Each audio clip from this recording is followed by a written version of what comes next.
Minnesota Governor Tim Walz and Attorney General Keith Ellison are on Capitol Hill right now testifying before the House Oversight Committee. This is related to the ongoing federal probe into alleged fraud in Minnesota's safety net programs. Here's some of what we've heard so far.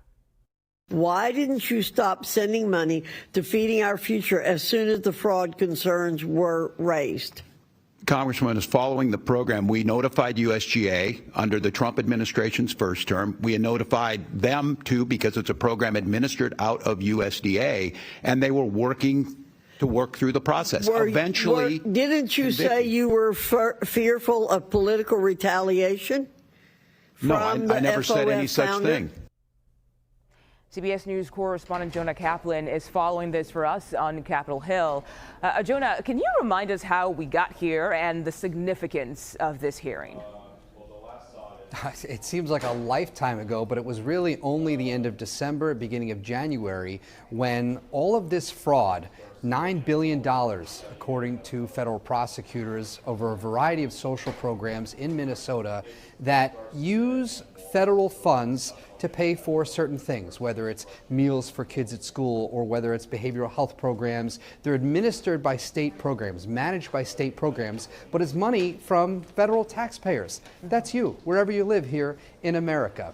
And this was used as the pretext by the Trump administration for Operation Metro Surge and the immigration crackdown. So here we have Governor Tim Walz, Attorney General Keith Ellison, both former congressmen, by the way. They know these halls, they know these players, they know the drill. But this is something Republicans in particular wanted to have them here to ask them what they knew and when they knew it. And according to Republicans, they want to paint a picture that these two individuals were complicit in allowing the fraud to continue. Not that they were getting any benefits from the fraud, but that they knew about it and allowed it to continue out of fear that it would alienate a political base. So Chairman Comer says his committee interviewed more than 30 whistleblowers. Did we learn anything new there?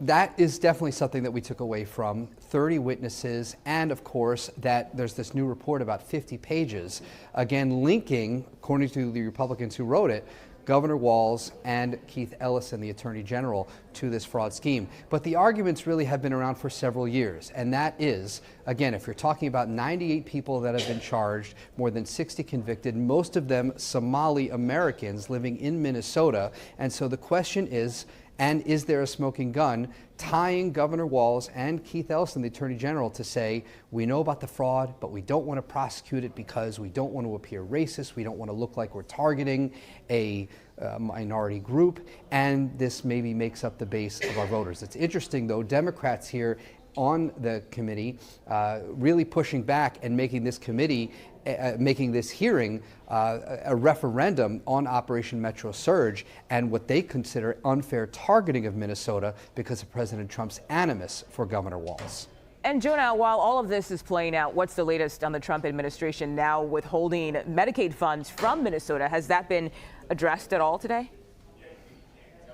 That really hasn't been brought up, but we know that the Centers for Medicaid and Medicare Services withholding hundreds of millions of dollars, and this has been something that, again, happened even before Operation Metro Surge. We heard of withholding funds for daycares and other child care development programs, and now these programs. This is all part of what was the Trump administration's pressure campaign to get Minnesota to either comply with these protocols or other things related to potentially elections and voter rolls. But it really, you're seeing the political fault lines here. Again, Republicans trying to tie these two individuals to the fraud, and Democrats trying to paint this as an unfair personal attack on Governor Walz and Minnesota because of President Trump.